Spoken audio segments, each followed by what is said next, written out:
परिचय। विवेक, क्या तुमने अपने दोस्तों के साथ फिल्म का मजा लिया? नहीं पिताजी, मेरी सीट थोड़ी तकलीफदेह थी, जिसके परिणाम स्वरूप मैं मूवी में ध्यान नहीं लगा सका। फिर तुमने सिनेमा हॉल में 3 घंटे कैसे बिताए? पिताजी, मैंने खुद को एक रोचक प्रयोग में व्यस्त रखा। मैंने हॉल में कुल सीटों की संख्या की गिनती की और उसकी तुलना हमारे घर में कुल कुर्सियों की संख्या से की। बहुत अच्छे विवेक। तो बताओ, तुम्हें क्या निष्कर्ष प्राप्त हुए? पिताजी, हॉल में कुल 200 सीटें थीं और हमारे घर में कुल 4 कुर्सियां हैं। अतः हॉल में हमारे घर की कुर्सियों की अपेक्षा 196 सीटें अधिक हैं। बिल्कुल ठीक विवेक। हालांकि तुलना को बेहतर तरीके से व्यक्त करने का एक और तरीका है। हम ये कह सकते हैं कि हॉल में हमारे घर की सीटों की तुलना में 50 गुना अधिक सीटें हैं। बच्चों, क्या तुम जानते हो कि विवेक के पिता ने ये निष्कर्ष कैसे निकाला? ये निष्कर्ष निकालने के लिए विवेक के पिता ने अनुपात का सिद्धांत लगाया। इस पाठ में हम अनुपात और समानुपात के बारे में जानेंगे। उद्देश्य: इस पाठ के अंत में आप निम्न करने में सक्षम हो जाएंगे। अनुपात को परिभाषित करना, दो राशियां या परिमाणों के मध्य संबंध को अनुपात के रूप में व्यक्त करना, समान अनुपात को पहचानना, अनुपात के अनुसार राशियों या मानों को विभक्त करना, समानुपात में अनुपात को पहचानना, एक या कई मानों को ज्ञात करने के लिए एकल विधि का प्रयोग करना। अनुपात: हम प्रायः राशियों तथा मानों की तुलना उनके अंतरों की गणना करके करते हैं। उदाहरण के लिए, मान लीजिए कि दो दोस्तों वरुण और अरुण का वजन क्रमशः 38 किलो और 35 किलो है। हम कहते हैं कि वरुण अरुण से 38 घटा 35 यानी 3 किलो वजनी है। इसी प्रकार ऋतु एक गुलाबी रंग की और दूसरी नीले रंग वाली क्रमशः 350 रुपए और 250 रुपए की कीमत की 2 शर्ट खरीदती है। हम कहते हैं कि गुलाबी शर्ट की कीमत नीले रंग की शर्ट से 100 रुपए अधिक है। यदि मानों की मात्रा बहुत अधिक है, तब अंतर द्वारा तुलना समझ में नहीं आती है। उदाहरण के लिए, मान लीजिए कि हम एक 6 इंच लंबी पेंसिल की तुलना एक 48 इंच के वाइपर के साथ करते हैं। वाइपर पेंसिल से 42 इंच लंबा है। हालांकि वाइपर और पेंसिल की लंबाई में भिन्नता का अंतर स्पष्ट रूप से समझ में नहीं आता है। हम भिन्नता को और किस तरीके से स्पष्ट कर सकते हैं? आइए हम खुद से ये प्रश्न करते हैं। एक वाइपर की लंबाई को ढकने के लिए कितनी पेंसिलें पर्याप्त होंगी? उत्तर है 48 भाग 6 यानी 8। दूसरे शब्दों में, वाइपर पेंसिल की अपेक्षा 8 गुना लंबा है। एक राशि को दूसरी राशि के कई गुना के रूप में व्यक्त करना अनुपात कहलाता है। 48 भाग 6 8 भाग 1 के बराबर है। 8 भाग 1 को 8/1 के रूप में भी लिखा जा सकता है। अनुपात को निरूपित करने के लिए कॉलन के चिन्ह का उपयोग किया जाता है। आइए अनुपात के एक और उदाहरण को देखते हैं। तुषार ने एक जीन्स का जोड़ा 1500 रुपए तथा एक बेल्ट 250 रुपए में खरीदा। जीन्स की कीमत बेल्ट की कीमत की तुलना में कितनी गुना है? अनुपात की गणना करने के लिए सर्वप्रथम 1500 को 250 से विभाजित करते हैं। ये ठीक 6/1 की तरह है। इसे अनुपात यानी 6:1 के रूप में व्यक्त कीजिए। इस विभिन्न इकाइयों में मापी गई राशियों या मानों की तुलना। विनीता के पास एक कप में 100 मिलीलीटर तथा एक जग में 2 लीटर दूध है। 2 की तुलना में 100 अधिक है। क्या हम ये कह सकते हैं कि कप में दूध की मात्रा जग में दूध की मात्रा से अधिक है? जी नहीं। कारण ये है कि 2 राशियों को 2 अलग अलग इकाइयों में मापा गया है तथा इस प्रकार उन दोनों की तुलना नहीं की जा सकती है। उन्हें तुलना करने योग्य बनाने के लिए हमें क्या करना चाहिए?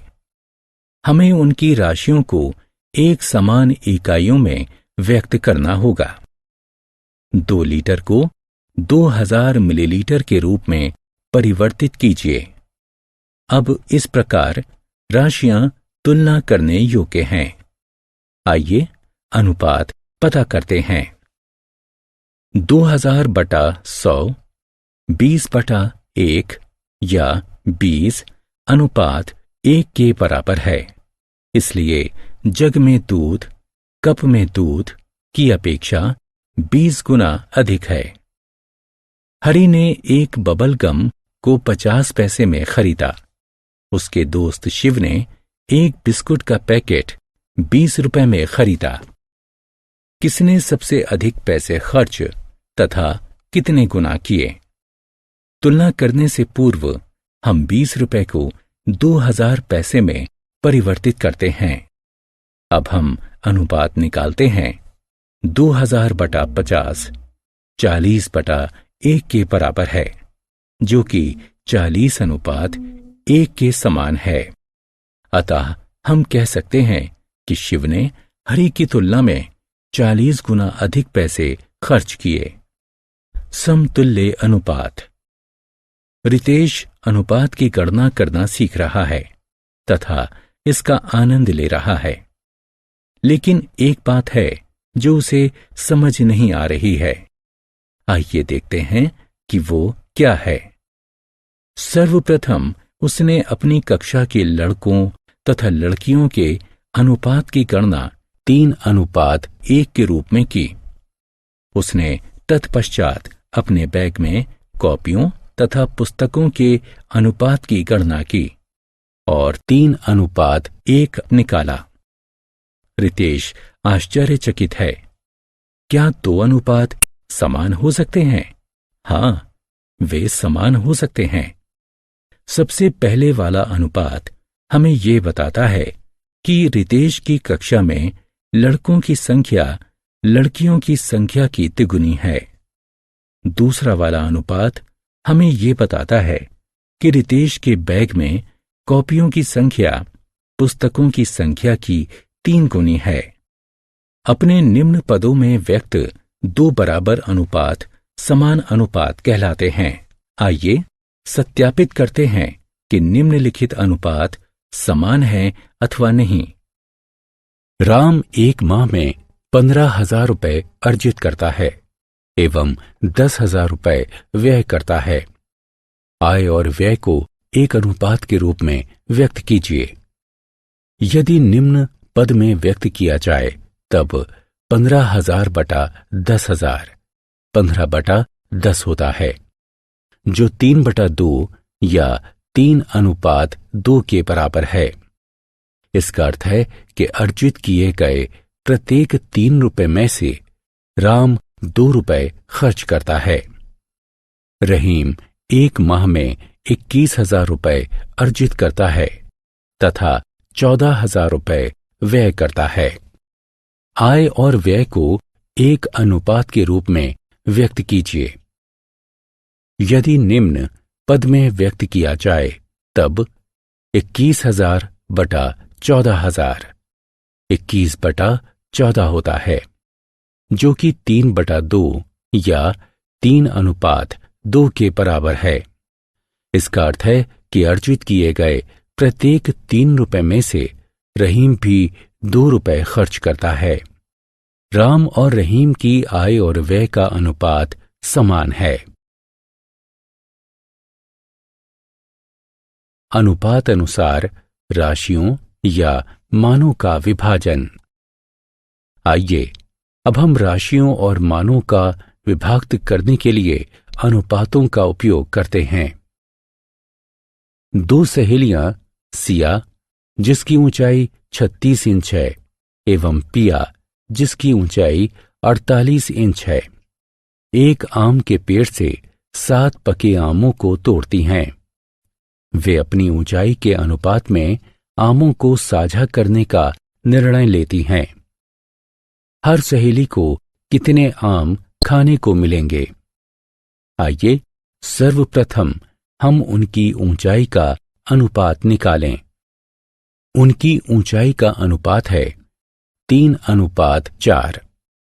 सिया और पिया आमों का साझा 3:4 के अनुपात में करेंगी। इसका अर्थ है कि सभी तोड़े गए 7 आमों में से 3 सिया को और 4 पिया को खाने को मिलेंगे। सिया को 7 में से 3 आम मिलते हैं, पिया को 7 में से 4 आम मिलते हैं। दो भाई देवजोत और प्रेमजोत 100 रुपए का एक लॉटरी का टिकट खरीदते हैं। देवजोत 60 रुपए चुकाता है, प्रेमजोत 40 रुपए चुकाता है। वे लॉटरी की राशि को इसी अनुपात में बांटने का निर्णय लेते हैं। वे 1 लाख रुपए की लॉटरी जीतते हैं। दोनों भाइयों को कितना कितना पैसा मिलना चाहिए? आइए सर्वप्रथम हम उनके द्वारा किए गए भुगतानों का अनुपात ज्ञात करते हैं। लॉटरी के भुगतान का अनुपात 3:2 है। देवजोत और प्रेमजोत लॉटरी के पैसे को 3:2 के अनुपात में बांटेंगे। इसका अर्थ है कि जीते गए प्रत्येक 5 रुपए में से 3 देवजोत के पास एवं 2 प्रेमजोत के पास जाएंगे। 1 लाख की लॉटरी में देवजोत का हिस्सा 60,000 रुपए है और प्रेमजोत का हिस्सा 40,000 रुपए है। आत्ममूल्यांकन। समान अनुपातों का मिलान कीजिए।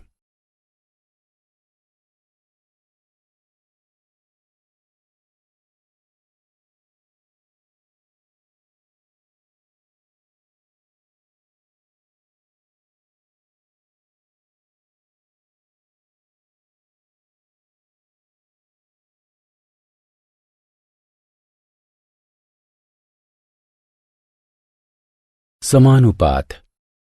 पीयूष और अमित बहुत अच्छे चित्रकार हैं। हाल ही में पीयूष ने एक स्टेशनरी की दुकान से 240 रुपए के मूल्य पर 20 पेंट ब्रश खरीदे। अमित ने उसी दुकान से 180 रुपए के मूल्य पर 15 ठीक वैसे ही ब्रश खरीदे। अमित का दावा है कि दुकानदार ने पीयूष से अधिक पैसे लिए। आइए देखते हैं। सर्वप्रथम दोनों राशियों का अनुपात निकालते हैं। राशियों का अनुपात 4:3 है। तत्पश्चात कीमतों का अनुपात निकालते हैं। कीमतों का अनुपात 4:3 है। इसका अर्थ यह है कि राशियों का अनुपात कीमतों के अनुपात के बराबर है। इसलिए अमित का दावा गलत है। ब्रश के लिए दुकानदार ने अमित और पीयूष से एक समान कीमतें वसूली। जब 2 अनुपात बराबर हों तब उन्हें समानुपात में कहा जाता है। समानुपात में अनुपात को इस प्रकार दर्शाया जाता है। इस प्रतीक से समानुपात को निरूपित किया गया है। समानुपात में अनुपात को इस प्रकार पढ़ा जाता है। 20:15 बराबर 240:180। समानुपात में उपयोग की गई प्रत्येक संख्या एक पद कहलाती है। 20, 15, 240 और 180 पद हैं। प्रथम और अंतिम पद चरम पद या सिरे के पद कहलाते हैं। द्वितीय और तृतीय पद मध्य पद कहलाते हैं। समानुपात में अनुपातों का सत्यापन। आइए दो अनुपातों पर विचार करते हैं, 40:25 तथा 56:35। 40/25 8/5 के बराबर है, यानी 8:5। 56/35 8/5 के बराबर है, यानी 8:5। अतः 40/25 बराबर है 56/35 के। दूसरे शब्दों में 40:25 बराबर है 56:35 के। अब इन दो अनुपातों पर विचार करते हैं। 63 लीटर अनुपात 35 लीटर एवं 28 किलो अनुपात 21 किलो। 63/35 9/5 के बराबर है, यानी 9:5। 28/21 4/3 के बराबर है, यानी 4:3। अतः 63:35 बराबर नहीं है 28:21 के। हम कहते हैं कि अनुपात समानुपात में नहीं है। दो और अनुपातों पर विचार करते हैं। 36 मिनट अनुपात 180 सेकंड एवं 50 रुपए अनुपात 150 पैसे। 36 मिनट बटा 180 सेकंड। 36 गुणा 60 सेकंड भाग 180 सेकंड के बराबर है, जो कि 12:1 के बराबर है। 50 रुपए बटा 150 पैसे 5000 पैसे भाग 150 पैसे के बराबर है, जो कि 100:3 के तुल्य है। अतः 36 मिनट अनुपात 180 सेकंड बराबर नहीं है 50 रुपए अनुपात 150 के। ये अनुपात समानुपात में नहीं है। एकल विधि। प्रेरणा अपनी दादी के घर की ओर जाने वाले रास्ते पर है। वह गांव में रहती है, जो उसके घर से 600 किलोमीटर की दूरी पर है। उसकी बस गांव पहुंचने में 12 घंटे का समय लेती है। बस की गति क्या है? गति किसी वस्तु द्वारा 1 घंटे में तय की गई दूरी होती है। 12 घंटे में तय की गई दूरी 600 किलोमीटर है। 1 घंटे में तय की गई दूरी 600 भाग 12 यानी 50 होगी। इसलिए बस की गति 50 किलोमीटर प्रति घंटा है। प्रेरणा की दादी का घर 1000 किलोमीटर की दूरी पर है। कितने घंटों में प्रेरणा अपनी दादी के घर पहुंच जाएगी? 600 किलोमीटर की दूरी तय करने में लगा समय 12 घंटे है। 1 किलोमीटर की दूरी तय करने में लगा समय बराबर होगा 12 भाग 600 घंटे के। तो 1000 किलोमीटर की दूरी तय करने में लगा समय बराबर है 12/600 घंटे गुणा 1000, जो बराबर है 20 घंटे के। प्रेरणा 20 घंटों में अपनी दादी के घर पहुंच जाएगी। पहले एक और फिर कई मानों के गणना करने की विधि एकल विधि कहलाती है। एकल विधि का उदाहरण। वाजपेयियों का वार्षिक अखबार बिल 1800 रुपए है। 4 महीने में वे कितने बिल का भुगतान करेंगे? 12 महीने के लिए अखबार का बिल 1800 रुपए है। 1 महीने के लिए अखबार का बिल 1800 भाग 12 बराबर 150 रुपए होगा। 4 महीने के लिए अखबार का बिल 150 गुणा 4 बराबर 600 रुपए होगा। आत्ममूल्यांकन। प्रश्नों को ध्यानपूर्वक पढ़कर सही उत्तर का चयन कीजिए। सारांश। आइए हमने जो कुछ सीखा है उसे संक्षेप में दोहराएं। एक राशि को दूसरी राशि के कई गुना के रूप में व्यक्त करना अनुपात कहलाता है। इस प्रतीक का उपयोग अनुपात को निरूपित करने के लिए किया जाता है। राशियों या मानों को अनुपात में व्यक्त करने से पूर्व उन्हें समान इकाइयों में परिवर्तित किया जाता है। अपने निम्न पदों में व्यक्त किए गए अनुपात यदि बराबर हैं, तब उन्हें समान अनुपात कहा जाता है। यदि दो अनुपात समान हों तो उन्हें समानुपात कहा जाता है। इस प्रतीक का उपयोग ये दर्शाने के लिए किया जाता है कि दो अनुपात समानुपात में हैं।